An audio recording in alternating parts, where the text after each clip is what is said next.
গায়ে হলুদের দিন আমি পরেছিলাম এই সুন্দর বালুচুড়িটা। ছাদেই গায়ে হলুদ, রান্নাবান্না আর খাওয়া-দাওয়ার আয়োজন করা হয়েছিল। আর নিচতলায় বৃদ্ধির আয়োজন করা হয়েছিল।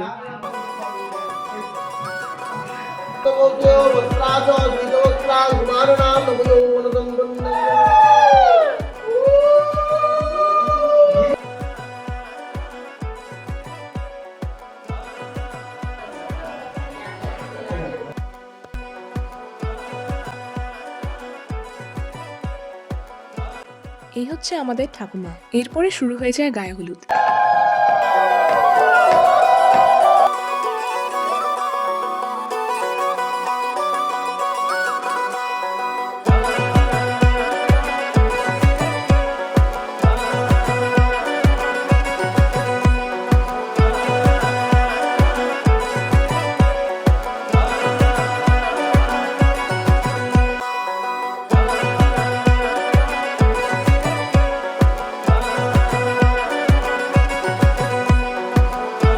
এরপর সবাই প্রায় ৮টা নাগাদ রেডি হয়ে গিয়েছিলাম বরযাত্রী যাওয়ার জন্য। বেরোনোর আগে কিছু রিচুয়ালস থাকে, সেগুলোই পালন করা হচ্ছিল।